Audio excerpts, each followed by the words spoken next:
भारत में लॉकडाउन लगे 44 दिन बीत चुके हैं। इसके बावजूद कोरोना संक्रमण के मामले अब भी तेजी से बढ़ रहे हैं। एम्स के निदेशक डॉक्टर रणदीप गुलेरिया तो कह रहे हैं कि अभी संक्रमण का पीक आना बाकी है। ऐसे में सवाल उठ रहे हैं कि क्या मोदी सरकार ने लॉकडाउन लगाने में देर कर दी, यानी 24 मार्च से पहले ही ऐलान कर देना चाहिए था, या फिर लॉकडाउन में अब भी इतनी सख्ती नहीं है कि संक्रमण के मामले बढ़ रहे हैं। कहाँ हो रही है गड़बड़? ब्रिटेन की प्रतिष्ठित ऑक्सफोर्ड यूनिवर्सिटी लॉकडाउन पर रिसर्च कर रही है। कोरोना वायरस से प्रभावित ज्यादातर बड़े देशों का डेटा तैयार किया जा रहा है। एक स्ट्रिंजेंसी इंडेक्स भी बनाया गया है, यानी किस देश में लॉकडाउन कितना सख्त है इसकी सूची बनाई गई है। 17 अलग अलग पैमानों के हिसाब से ये इंडेक्स तैयार किया जा रहा है। इस इंडेक्स में भारत को लॉकडाउन के मामले में सबसे सख्त माना गया है। 0 से 100 के पैमाने पर सख्ती के मामले में भारत को 100 के 100 नंबर मिले हैं।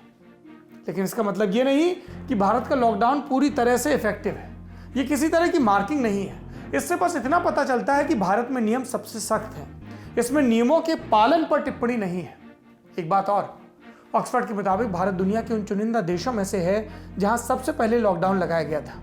ऑक्सफोर्ड ने अमेरिका, ब्रिटेन, चीन जैसे जिन 18 देशों का अध्ययन किया, उनमें 500 से ज्यादा कोरोना मरीज आने के बाद ही लॉकडाउन लगाया गया, जबकि भारत में 320 ज्ञात मरीज थे, तभी जनता कर्फ्यू और फिर लॉकडाउन लगा दिया गया। लेकिन एक दिक्कत वाली बात भी है। जिन देशों ने सबसे सख्त लॉकडाउन लगाया वहां कोरोना संक्रमण कम होने लगा, कर्व फ्लैट हो गया। इसमें फ्रांस, चीन, स्पेन, इटली ऐसे देश शामिल हैं। लेकिन भारत में ऐसा नहीं हो रहा है। 44 दिन से लॉकडाउन है, लेकिन अब भी कर्व फ्लैट नहीं हो रहा। भारत के अलावा अर्जेंटीना, जॉर्डन, लीबिया और श्रीलंका जैसे कुछ ही देश हैं जिनका लॉकडाउन इतना सख्त था कि ऑक्सफोर्ड ने उन्हें 100 में 100 नंबर दिए।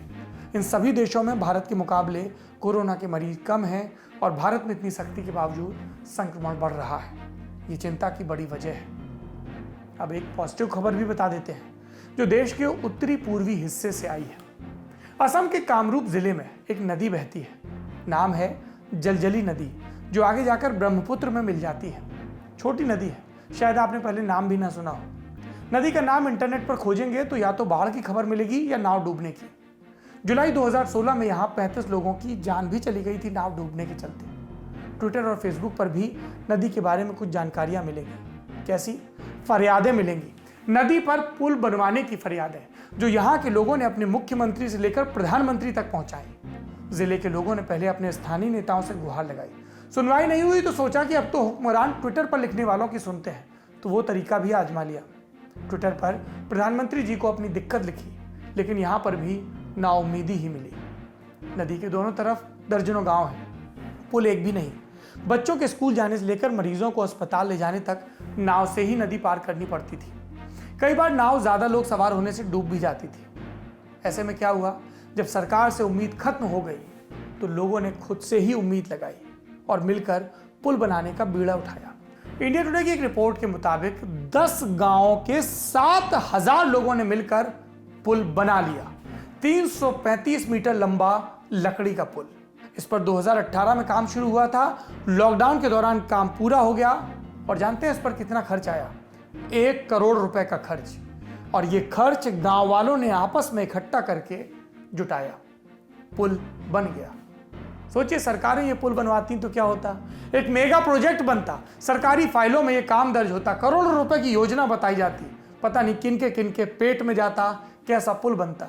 हो सकता है चुनावी मौसम देखकर कोई मंत्री जी फीता काटने भी आते, लेकिन सरकार ने लोगों की दिक्कत को दिक्कत ही नहीं माना और ऐसे में लोगों ने अपनी मेहनत और अपने खर्चे से अपनी समस्या का हल निकाल लिया। ये काबिले तारीफ है। सरकार अब तो चेत जाए और गांव वालों के लिए लकड़ी के पुल के बगल में एक मजबूत पक्का पुल बना दे।